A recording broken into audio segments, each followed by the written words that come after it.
नमस्कार, मैं स्वतंत्र कुमार और आप सभी का स्वागत करता हूं आपके अपने चैनल शॉर्ट हैंड टीम पर। तो दोस्तों, आज के इस वीडियो में दैनिक जागरण के संपादकीय से 431 शब्दों के डिक्टेशन को हम लोग लेने वाले हैं। इसे हम लोग दो अलग अलग स्पीड में लेंगे। पहली बार में 70 की स्पीड में, दूसरी और आखिरी बार में इसी डिक्टेशन को हम लोग 80 की स्पीड में लेने वाले हैं। अगर आपको इस डिक्टेशन के PDF की ज़रूरत है तो आप हमारे टेलीग्राम ग्रुप को जरूर ज्वाइन कर लें। 70 की स्पीड में आपका डिक्टेशन स्टार्ट होगा 5 सेकेंड के बाद। तब तक के लिए आप रेडी रहें।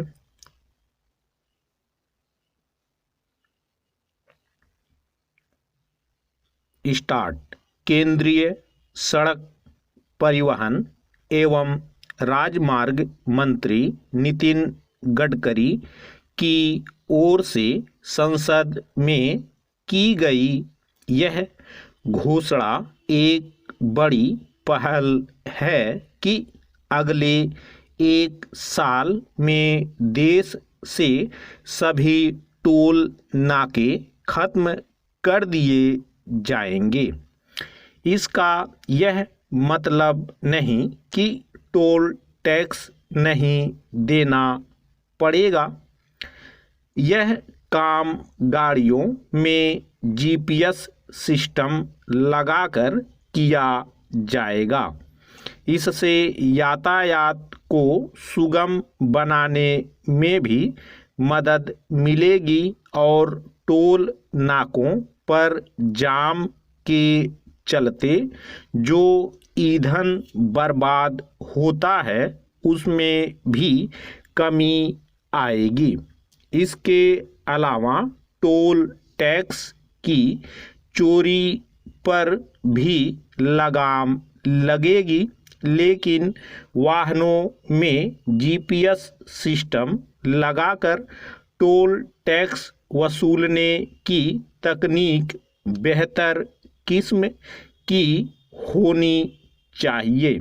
यह अपेक्षा इसलिए क्योंकि अभी फास्टैग आधारित व्यवस्था बहुत प्रभावी नहीं है। यह ठीक है कि 90% से अधिक वाहन फास्टैग के जरिए टोल टैक्स का भुगतान कर रहे हैं, लेकिन इसके बाद भी टोल नाकों पर जाम की समस्या समाप्त होने का नाम नहीं ले रही है। कई बार फास्टैग की स्कैनिंग में अच्छा खासा समय लग जाता है। इससे इस तकनीक की उपयोगिता पर तो सवाल उठते ही हैं। सुगम यातायात का उद्देश्य भी अधूरा साबित होता है। कम से कम GPS आधारित तकनीक में ऐसा कुछ नहीं चाहिए जिससे वाहन चालकों को परेशानी का सामना करना पड़े। मौजूदा माहौल में केवल टोल नाकों को खत्म करने की पहल के आधार पर ऐसे किसी नतीजे पर नहीं पहुंचा जा सकता कि राजमार्गों पर आवागमन सुगम और सुरक्षित होने जा रहा है। हमारे राजमार्ग जिन अनेक समस्याओं से ग्रस्त हैं उनका भी संज्ञान लिया जाना आवश्यक है। इससे इनकार नहीं कि देश भर में तेजी से राजमार्ग बन और संवर रहे हैं, लेकिन लंबी दूरी की यात्रा करने वालों को कई तरह की समस्याओं से दो चार होना पड़ता है। कहीं जाम, अतिक्रमण आदि के कारण रफ्तार धीमी करनी पड़ती है, तो कहीं उल्टी दिशा से आ रहे वाहनों की चिंता करनी पड़ती है। इसी तरह कहीं सड़क किनारे खड़े वाहनों को लेकर अतिरिक्त सतर्कता बरतनी पड़ती है, तो कहीं यह देखना पड़ता है कि बैलगाड़ी, इक्का तांगा आदि से कैसे बचा जाए।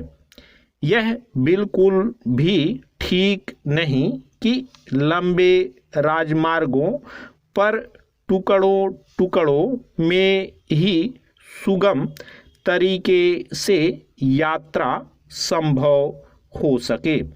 राजमार्गों पर होने वाली दुर्घटनाएं और उनमें होने वाली जनहानि यही रेखांकित करती है कि सड़क यातायात को सुरक्षित बनाने के लिए अभी बहुत कुछ करना शेष है। राजमार्गों पर बड़े शहरों के इर्द गिर्द तो यातायात पुलिस दिख जाती है, लेकिन अन्य कहीं वह मुश्किल से ही नजर आती है।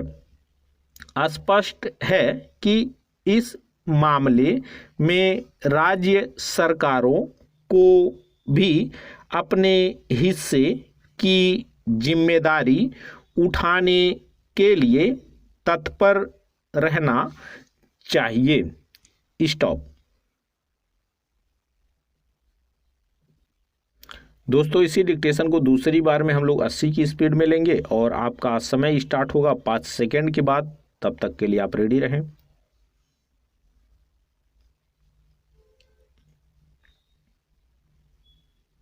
स्टार्ट। केंद्रीय सड़क परिवहन एवं राजमार्ग मंत्री नितिन गडकरी की ओर से संसद में की गई यह घोषणा एक बड़ी पहल है कि अगले 1 साल में देश से सभी टोल नाके खत्म कर दिए जाएंगे। इसका यह मतलब नहीं कि टोल टैक्स नहीं देना पड़ेगा। यह काम गाड़ियों में जीपीएस सिस्टम लगाकर किया जाएगा।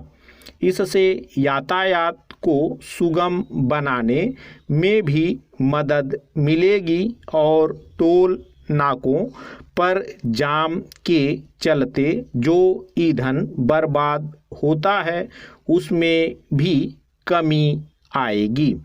इसके अलावा टोल टैक्स की चोरी पर भी लगाम लगेगी, लेकिन वाहनों में जीपीएस सिस्टम लगाकर टोल टैक्स वसूलने की तकनीक बेहतर किस्म की होनी चाहिए।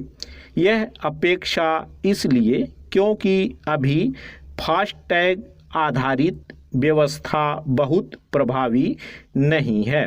यह ठीक है कि 90% से अधिक वाहन फास्टैग के जरिए टोल टैक्स का भुगतान कर रहे हैं, लेकिन इसके बाद भी टोल नाकों पर जाम की समस्या समाप्त होने का नाम नहीं ले रही है।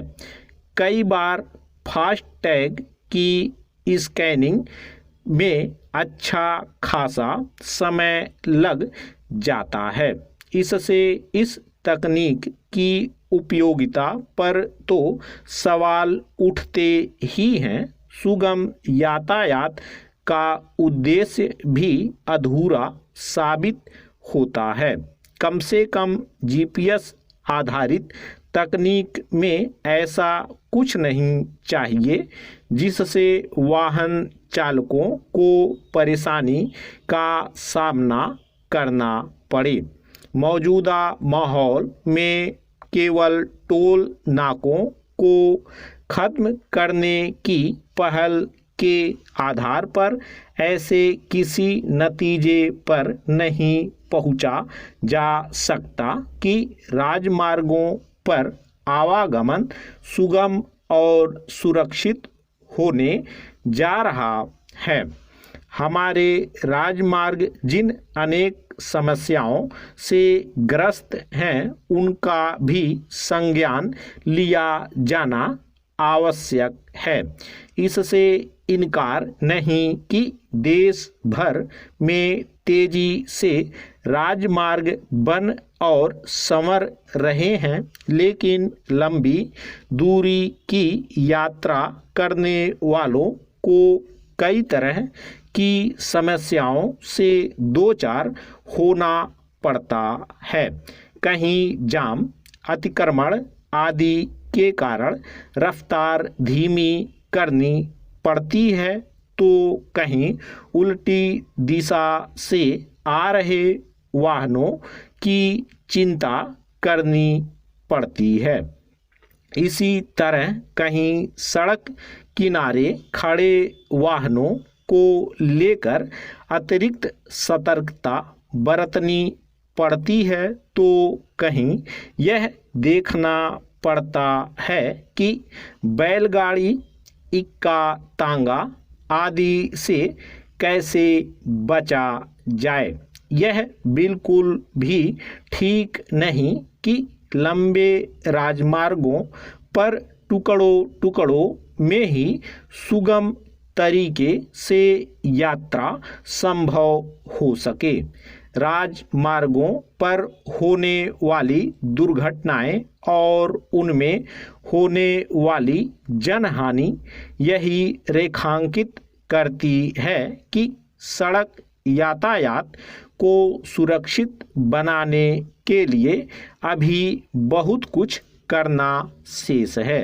राजमार्गों पर बड़े शहरों के इर्द गिर्द तो यातायात पुलिस दिख जाती है, लेकिन अन्य कहीं वह मुश्किल से ही नजर आती है। स्पष्ट है कि इस मामले में राज्य सरकारों को भी अपने हिस्से की जिम्मेदारी उठाने के लिए तत्पर रहना चाहिए। स्टॉप।